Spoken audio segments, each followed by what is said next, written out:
But as far as the Knicks, we did extend Kevin Knox to his 4th year on his rookie scale deal. And of course, we picked up RJ Barrett's 3rd year. Now it's very unfortunate because DSJ, Frank Ntilikina, and Mitchell Robinson did not get extensions. So next summer, all 3 of these guys will be entering restricted free agency. And let's keep in mind that these guys were not drafted by the current regime of the Knicks. So there's no real loyalty to these guys. They're gonna have to prove themselves this season in order to stay. And there will be plenty of opportunity because Coach Tibbs does not have any loyalty to a certain lineup. He loves shaking up the lineups. We've seen him do it for so many years in Chicago, especially at power forward. I remember Bobby Portis was always in and out the lineup depending on the matchup or just his output in practice. Everything always varied up and down. And he did the same thing in Minnesota. So DSJ, Mitchell Robinson, and Frank Ntilikina are going to have plenty of opportunity, especially if guys get injured. And knock on wood, but me, I am expecting this to happen. I do expect guys with the traveling and just the scheduling for a player or 2 to maybe end up getting this sickness that's going around. So guys will be out with issues relating to that.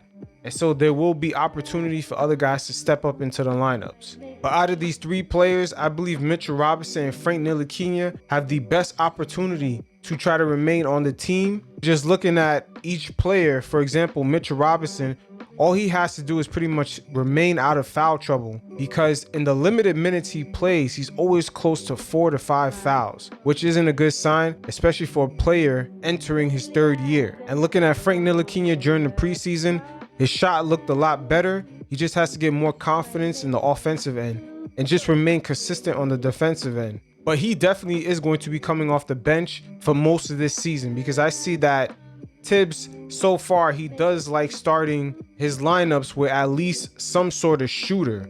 I mean, I've seen him do Payton and Burks, and then he'll throw RJ Barrett at small forward, depending on the size of the opponents. Or if RJ Barrett goes back at the 2, Payton would be the other guard, and Reggie Bullock would be the small forward. The Knicks roster this current season is pretty much lacking shooters.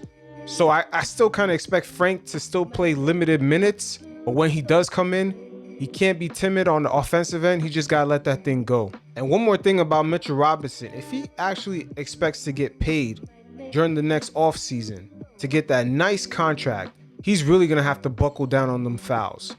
Because it's actually hard to pay a center good money when he have to cover his ass by paying another guy because he may be fouling out. So it's almost like you have to pay 2 guys in order to cover the 40 minutes a game. So Mitch Robinson is really gonna have to prove to the Knicks that he could be a solid player for about 35 minutes plus without getting fouled out. I mean, for sure it has to be this way because if that's not the case, that means every time you have Mitchell Robinson, you're gonna have to pay or find another Nerlens Noel or Serge Ibaka or Montrezl Harrell. You're always gonna have to find another mid-level guy to put behind Mitchell because he probably won't finish the game, because he's going to need someone else to cover him for at least another 20 to 15 minutes a game.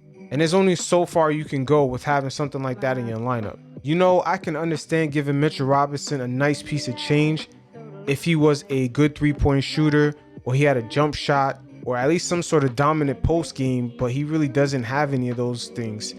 He's barely even a good free throw shooter. I think he's like 56% from the free throw line. One of you guys can check me on that. But I can understand if there was something else that he brought to the table. It's just going to be hard to pay a player a decent portion of your cap when they always say the center position, quote unquote, is an outdated position. It's just hard to have a guy eating up a decent portion of your cap when he's pretty much a one-sided player and it's not even a guarantee he's going to be on the floor.